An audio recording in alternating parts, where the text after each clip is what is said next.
1905. aastal kutsusid nooreestlased üles olema eestlased, aga saama eurooplasteks. Selle loosungi all mindigi Euroopasse kultuuri järele. Mida toovad või viivad Euroopasse tänas Eesti noored? Küsime, kuulame Europe Direct Võrumaa podcastis Meie noored Euroopas. Tere, head vaatajad! Mina olen Katri ja mul on suur rõõm siin tänases podcasti stuudios tervitada Tuulet. Tere, Tuule! Tere, Katri!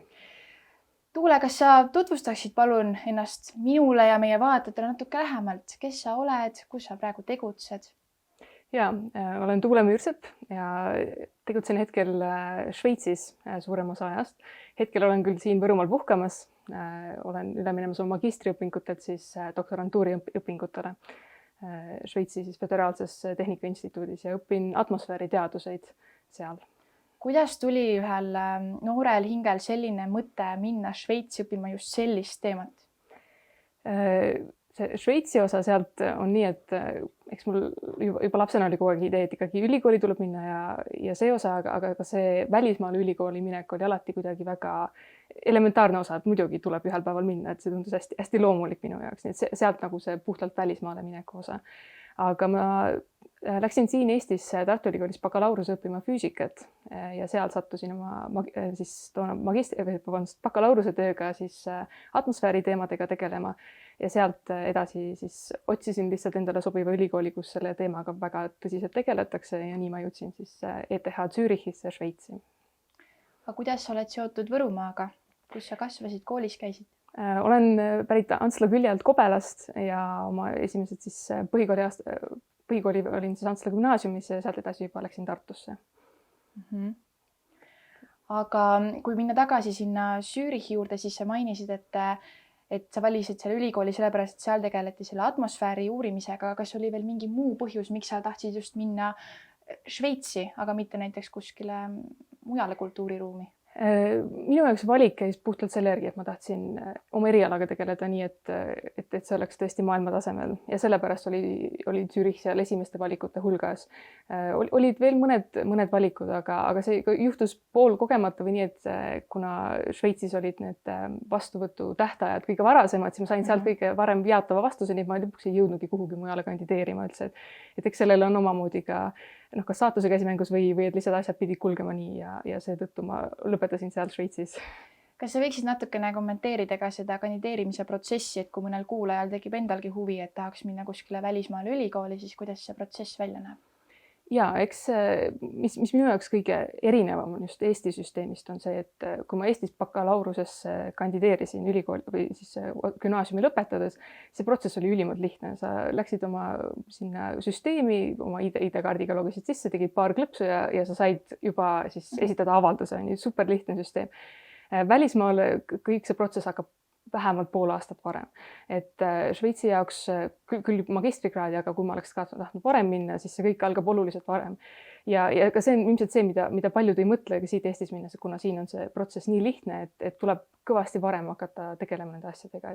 Et mina hakkasin juba detsembris oma dokumente ajama, et oleks võimalik minna siis järgmise aasta sügisel Šveitsi.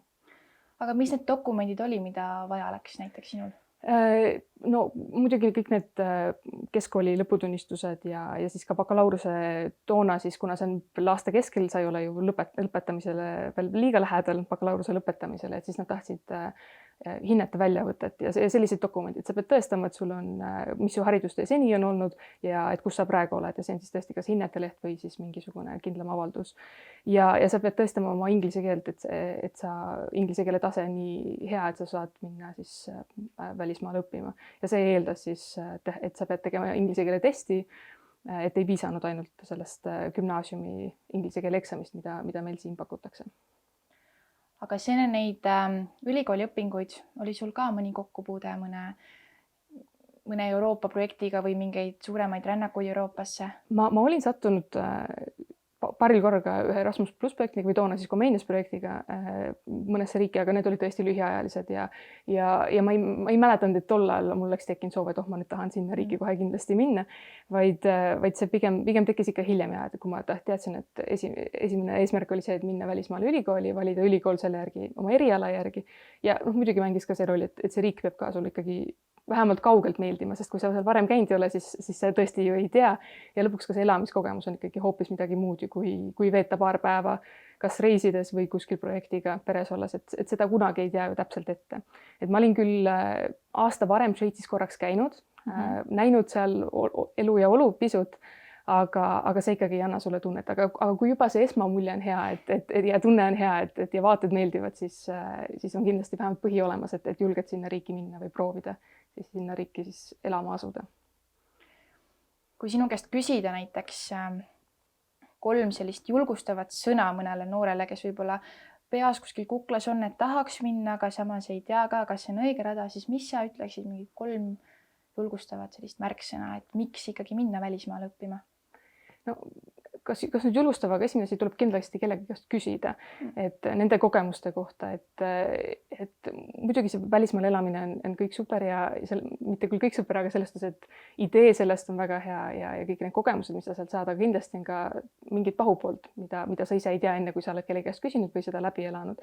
Et ma ütleks, jah, et kindlasti tuleb küsida ja eks peab olema julgelt pealehakkamist, et tuleb asja pisut uurida, et mida on selleks vaja, et sinna üldse jõuda, sest tihtipeale see mõte võib ju olla meis juba pikalt sees, aga kui ei hakka asju uurima, siis võib juhtuda ka see, et jääb pisut hilja peale mingite, eriti kooli kandideerimistega, võib kõik asi aasta võrra edasi lükkuda, et alati tasub lihtsalt infot otsida.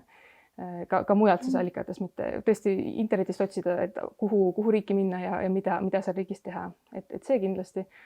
Ja ma arvan, et need 2 on peamised. Ja küsida teiste inimeste käest ise infot otsida ja võib-olla ka siis välja mõelda, mida seal riigis, mida seal ka teha, et kas tõesti on selline reisimishuvi, et kultuuri ja elu ja oluga tutvuda või siis ka seal kohapeal riigis midagi tegutseda, kas õppida või töötada. Meenub sulle midagi, mis on sind üllatanud terve selle protsessi puhul, kas see on siis Šveits või see kandideerimisprotsess või õppimisprotsess? Eks neid üllatusi oli mitmeid, aga mõtlen, kas midagi sellist säravamat, et ma arvan, ma üllatun iga kord, kui ma näen, et ma leian mingid ühisjooni Eesti ja Šveitsi vahel või nende koolide vahel ja siis on ikkagi selline äratundmise rõõm. Et mis ma oskan siin välja tuua, et eks on ikka see, kui sa oled võõras riigis, et ikkagi mingisugune koduigatsus on ja kui sa oled just nii pikalt ära olnud kogu aeg, et ma mäletan, kuna ma asusin sinna elama, see oli siis selle 2020 sügisel ja kuna siis oli selle COVIDiga üsna keeruline situatsioon, siis seal oli ka see kaugõpped ja asjad, et sul oligi, ma olin vist 5 kuud korraga ära Eestist ja oli ka seal kohapeal oli selline online õpe ja et ütleme nii, et see sõpruskond ei tekkinud veel nii suur juurde ja tekkis seda koduigatsust pisut. Seda enam, kui see koduigatsus ka, et siis järjest rohkem tunned rõõmu selle üle, kui sa leiad mingeid sarnasusi seal Eestiga. Ja ma arvan, kõige selline just šveitslaste ja eestlaste vahel selline kõige põnevam sarnasus, mis ma leidsin, on see, et kuidas me suhtume lumesse.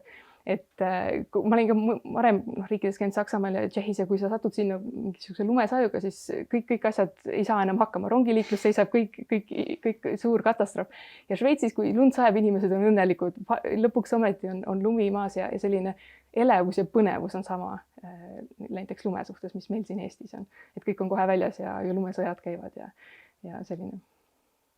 Aga kui sa sealt kaugelt Šveitsist vaatad niimoodi Võrumaa poole, siis mis on need asjad, mis võib-olla siin kohapeal olles ei näe, aga seal olles võib-olla märkad rohkem või paned tähele? Ja no eks see esimene asi, mis sa märkad, on see, et siin Võrumaa mägede kohta enam mägi ei ütle, kui sa seal Alpides ära käid, siis.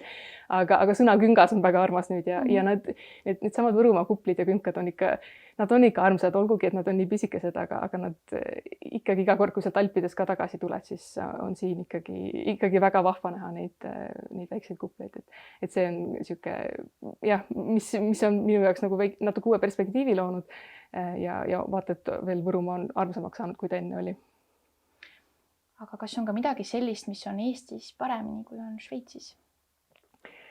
kui ma praegu olen selles protseduuris seal kohapeal, kus ma kandideerin siis magistrist doktorantuuri, et jälle see protsess, kus tuleb palju dokumente esitada ja kõik see, et see on seal seda bürokraatiat on ikka nii meeletult palju. Ja sellest saad sa aru alles siis, kui palju seda on, või ütleme siis nii, et sellest, kui vähe Eestis seda bürokraatiat on, saad aru siis, kui sa oled seal selles protsessis sees olnud. Et me peaks palju rohkem hindama seda, kui lihtne on Eestis asju ajada ja kui tõesti lihtsaks on meie jaoks kõik tehtud tegelikult. Aga kui nüüd mõelda niipidi, et üks noor Võrumaalt pärit tudeng või ka õpilane läheb välismaale õppima, siis mis lisandväärtus see meie kodukohal annab? No ma olen ise alati mõelnud sellest nii, et ma ei läinud siin igaveseks või välismaale üldiselt nii, et minu jaoks see tähendab ikkagi seda, kas just nüüd ainult Võrumaa mõttes või ka kogu Eesti mõttes see, et noored, kes soovivad välismaale minna, et saavad minna ja õppida seal, võtta oma kogemused ja tulla ühel päeval Eestisse tagasi ja siin neid jagada võimalikult palju ja teha kõik, mis võimalik, et siin kas siis sealsest nähtust siis õppida, kuidas teha või siis just, et kuidas mitte teha ja eks siis siin Eestis kohandada seda, et ka siin elu paremaks ja toredamaks veel saaks. Mis koha siin nagu Võrumaa mõttes, siis ma tunnen, et kui vähegi kuskil võimalik on osaleda siin näiteks koolitöödes niimoodi, et ka mul on Hansel gümnaasiumist olnud võimalusi pakkumisi, et seal kas teadlastööl osaleda ja rääkida neile oma kogemustest või oma teadmisi jagada, siis kui vähegi võimalik, siis ma alati haaran nendest võimalustest kinni ja tulen räägin siin, mida vähegi oskan rääkida, et see on alati tore ja see on ka väga, väga soe tunne, kui ikkagi inimesed siin ka siis otsivad sind üles ja uurivad, kuidas läheb ja et kas saab kuidagi suhelda ja rääkida noortele, et kuidas on võimalik kas välismaale minna või siis ka lihtsalt seda teaduse poolt rääkida. Väga tore, tahaks isegi olla Antsla kooli õpilane ja seda kuulata. Minu meelest on see väga vahva, kui niimoodi kaasatakse ja otsitakse üles need, kes on korraks pesast ära läinud, aga tuuakse tagasi. Just. Aga kui sa mõtled nüüd enda tuleviku peale, siis kus sa näeksid ennast umbes 10 aasta pärast? No ma ise oma peas arvan, 10 aastat võiks olla ikka vähemalt see aeg, kus ma juba olen Eestis tagasi ja kas töötan siin mingisugusel erialal, kus on võimalik kas siis ülikooli juures või kuskil eraettevõttes. Aga ma arvan, et sinnani aeg, et ma loodan, et ma ei piirdu ainult Šveitsiga, et ma saan ka mujal riikides käia, et loodetavasti teadustöö viib mind sinna kuhugi mujale ka, et koguda veel neid kogemusi ja mine sa tead, kas pigem võib-olla isegi lähemalt, et teada ka seda Põhja-Euroopa lähenemist, just ka minu erialal see atmosfääriteadused, et kuna meie kant siin ikkagi on ühtemoodi natuke rohkem ka ilma ja kliima osas, et siis tulla natuke lähemale ja proovida siis eri kohtadest leida, et kuidas inimesed selle erialal tegelevad ja kuidas siis tõesti erinevatest kohtadest võimalikult palju kogemusi saada ja siis Eestis neid rakendada ühel päeval. Välismaal õppimise kohta küsisime, aga ma küsiksin veel ühe küsimuse, et mis on selline võib-olla innustav sõna noortele, et julgeks minna teadust tegema ja olla teadlane, sest teadupoolest teaduse rahastamine on meil hetkel veel vaeslapse kingades, aga see on väga tänuväärt amet. Mis oleksid võib-olla need julgustavad või innustavad sõnad sellisele noorele, kes tahaks olla teadlane? No jah, kõige lihtsam vastus on see julge pealehakkamine, aga ma arvan, et see peab olema ka selline missioonitunne seal sees, et sa pead tõesti väga uudishimulik olema, et selleni jõuda ja kui sinus on seda, et sa tahad, et sinus on küsimused ja sa tahad nendele küsimustele vastust leida, siis ma arvan, et see on see põhiline asi, mida oleks vaja. Et kuidas innustada, siis ma arvan, et Eestis on väga head võimalused loodud alates põhikool, gümnaasium, bakalaureuseõpe, et tuleb lihtsalt kohale ilmuda ja ammutada neid teadmisi, mida meil pakutakse, et Eestis on kõik võimalused loodud selleks, et need esimesed sammud astuda. Et kindlasti selle taha ei jää midagi, et tuleb lihtsalt ise kohale minna ja oma küsimustele hakata vastuseid otsima. Selge, suur aitäh sulle. Aitäh, et leidsid natukene aega minuga siin täna vestelda, enda kogemusi jagada ja ma loodan, et ehk mõni noor kuulab seda, kes võib-olla mõtleb, et tahaks minna välismaale õppima või kes unistab teadlasametist. Nii et aitäh sulle, Tuule, et sa täna tulid. Aitäh kutsumast.